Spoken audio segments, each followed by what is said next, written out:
efforts, Benjamin refused to be interested. He would steal down the back stairs and return to the nursery with a volume of Encyclopedia Britannica, over which he would pore through an afternoon, while his cotton cows and his Noah's Ark were left neglected on the floor. Against such a stubbornness, Mr. Button's efforts were of little avail. The sensation created in Baltimore was at first prodigious. What the mishap would have cost the Buttons and their kinsfolk socially cannot be determined, for the outbreak of the Civil War drew the city's attention to other things. A few of the people who were unfailingly polite racked their brains for compliments to give to the parents, and finally hit upon the ingenious device of declaring that the baby resembled his grandfather, a fact which, due to the standard state of decay common to all men of 70, could not be denied. Mr. and Mrs. Roger Button were not pleased, and Benjamin's grandfather was furiously insulted. Benjamin, once he left the hospital, took life as he found it. Several small boys were brought to see him, and he spent a stiff-jointed afternoon trying to work up an interest in tops and marbles. He even managed, quite accidentally, to break a kitchen window with a stone from a slingshot, a feat which secretly delighted his father. Thereafter, Benjamin contrived to break something every day, but he did these things only because they were expected of him, and because he was by nature obliging. When his grandfather's initial antagonism wore off, Benjamin and his grandfather took enormous pleasure in one another's company. They would sit for hours, these two, so far apart in age and experience, and like old cronies, discuss with tireless monotony the slow events of the day. Benjamin felt more at ease in his grandfather's presence than in his parents'. They seemed always somewhat in awe of him, and despite the dictatorial authority they exercised over him, frequently addressed him as Mr. He was as puzzled as anyone else at the apparently advanced age of his mind and body at birth. He read up on it in the medical journal, but found that no such case had been previously recorded. At his father's urging, he made an honest attempt to play with other boys, and frequently he joined in the milder games. Football shook him up too much, and he feared that in case of a fracture, his ancient bones would refuse to knit. When he was 5, he was sent to kindergarten, where he was initiated into the art of pasting green paper on orange paper, of weaving colored maps, and manufacturing eternal cardboard necklaces. He was inclined to drowse off to sleep in the middle of these tasks, a habit which both irritated and frightened his young teacher. To his relief, she complained to his parents, and he was removed from the school. The Roger Buttons told their friends that they felt he was too young. By the time he was 12 years old, his parents had grown used to him. Indeed, so strong is the force of custom that they no longer felt that he was different from any other child, except when some curious anomaly reminded them of the fact. But one day, a few weeks after his 12th birthday, while looking in the mirror, Benjamin made, or thought he made, an astonishing discovery. Did his eyes deceive him, or had his hair turned in the dozen years of his life from white to iron gray under its concealing dye? Was a network of wrinkles on his face becoming less pronounced? Was his skin healthier and firmer, with even a touch of ruddy winter color? He could not tell. He knew that he no longer stooped, and that his physical condition had improved since the early days of his life. Can it be, he thought to himself, or rather, scarcely dared to think. He went to his father. "I am grown," he announced determinedly. "I want to put on long trousers." His father hesitated. "Well," he said finally, "I don't know. 14 is the age for putting on long trousers, and you are only 12.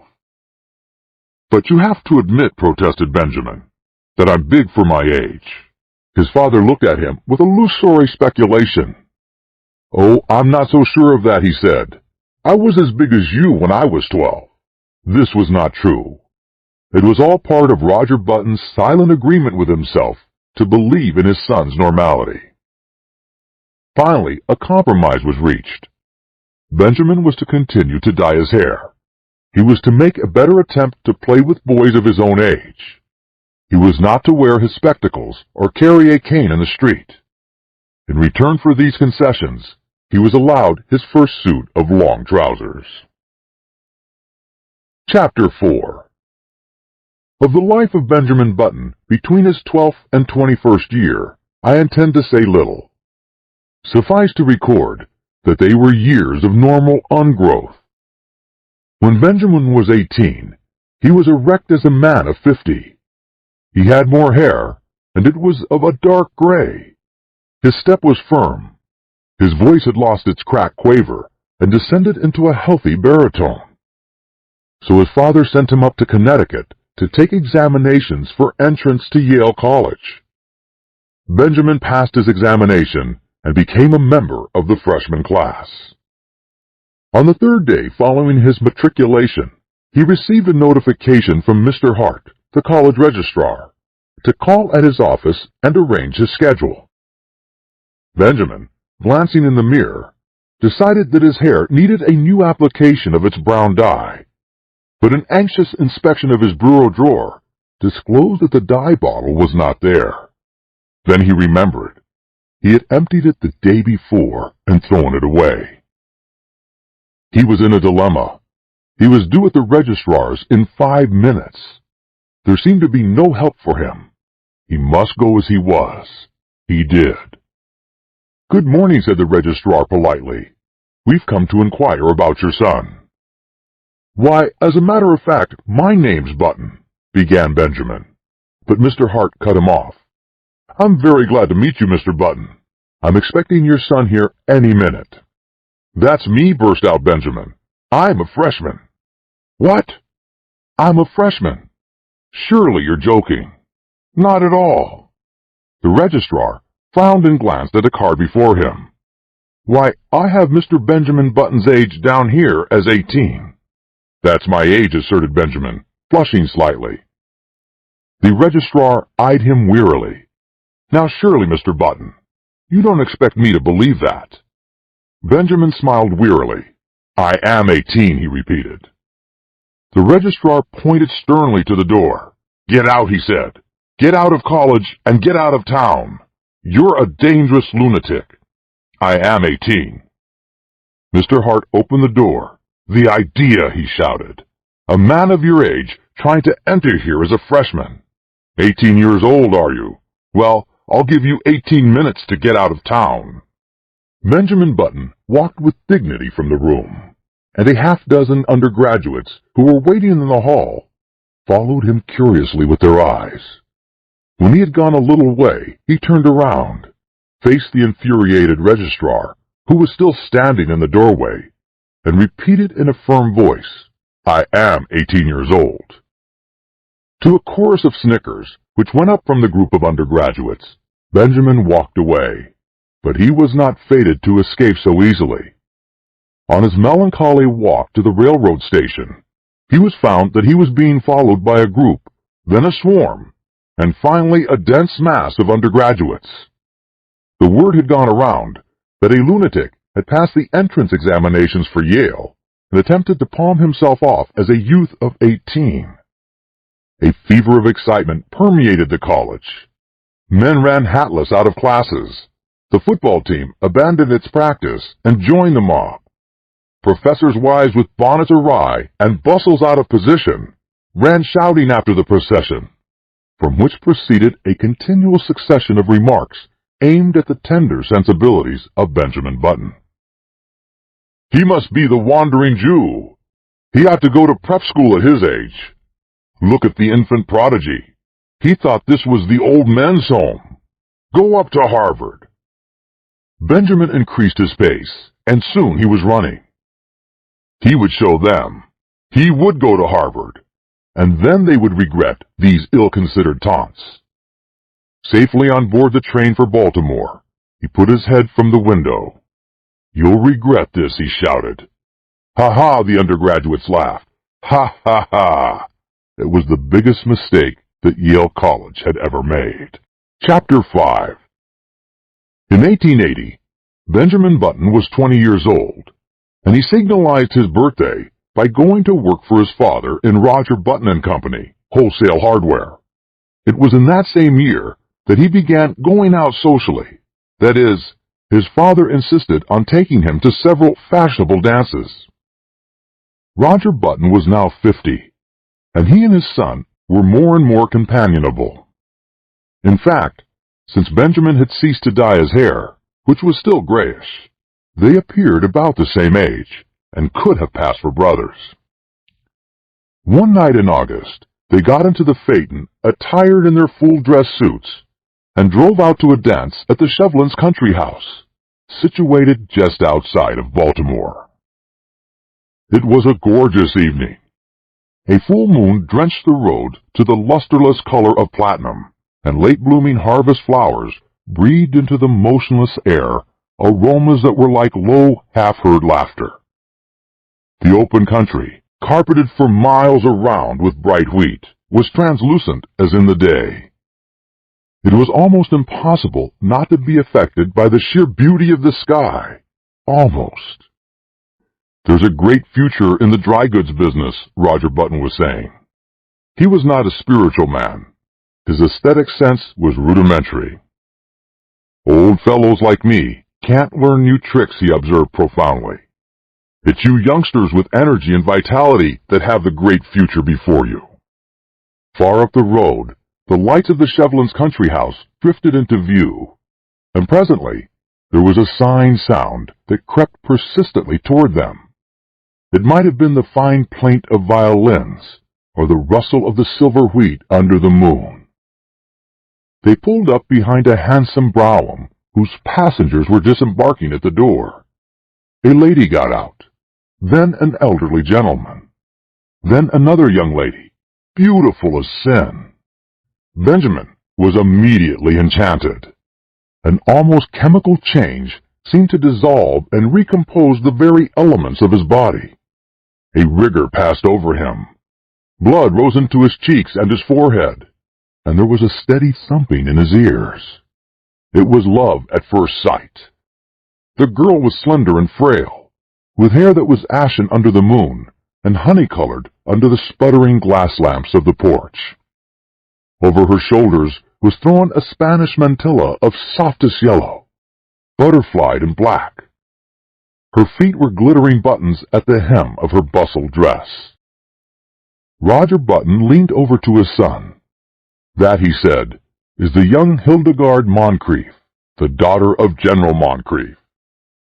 Benjamin nodded enthusiastically. "Pretty little thing," he said, ruffling in his seat. But when the driver had led the buggy away, he added, "Dad, you might introduce me to her." They approached a group, of which Miss Moncrief was the center. Reared in the old tradition, she curtsied low before Benjamin. Yes, he might have a dance. He thanked her and walked away, staggered away. The interval until the time for his turn should arrive dragged itself out interminably. He stood close to the wall, silent, inscrutable, watching with murderous eyes the young bloods of Baltimore as they eddied around Hildegard Moncrief, passionate admiration in their faces.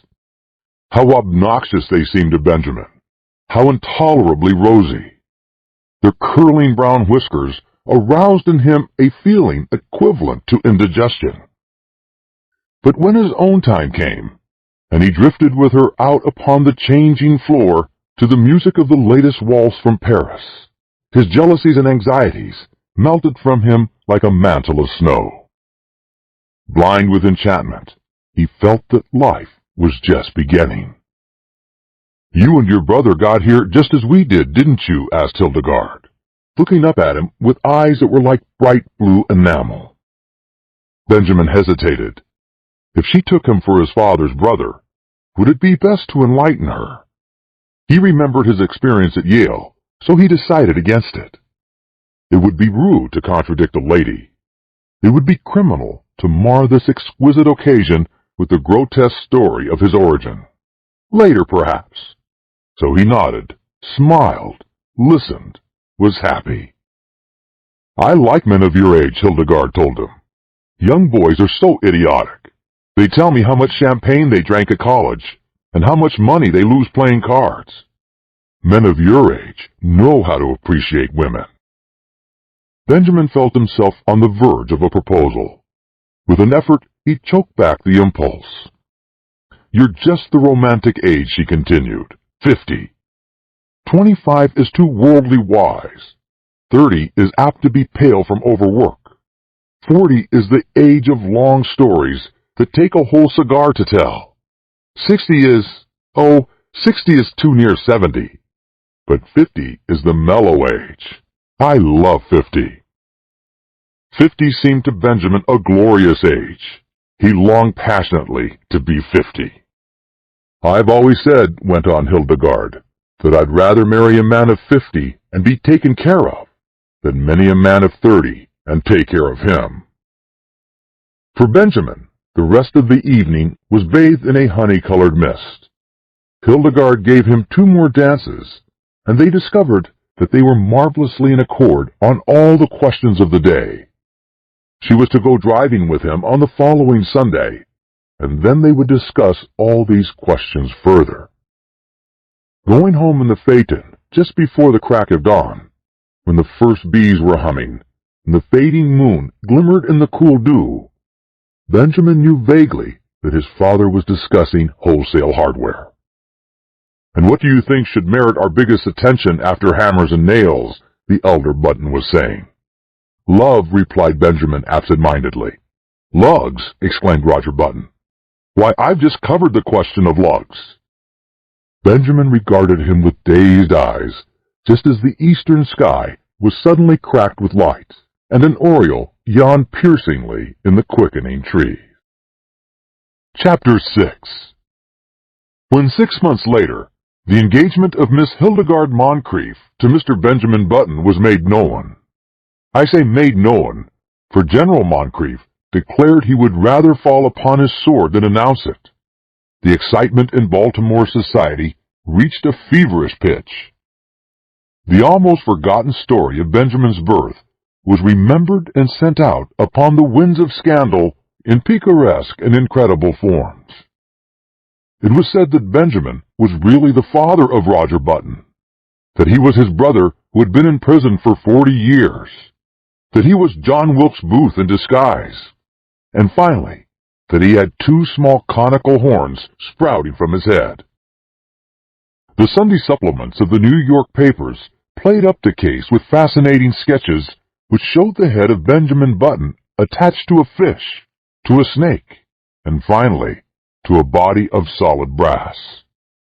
He became known journalistically as the Mystery Man of Maryland, but the true story, as is usually the case, had a very small circulation.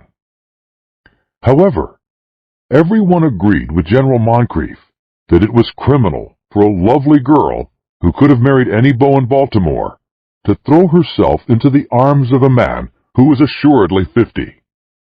In vain, Mr. Button published his son's birth certificate in largest type in the Baltimore Blaze. No one believed it. You had only to look at Benjamin and see. On the part of the 2 people most concerned, there was no wavering. So many of the stories about her fiancé were false that Hildegard refused stubbornly to believe even the true one.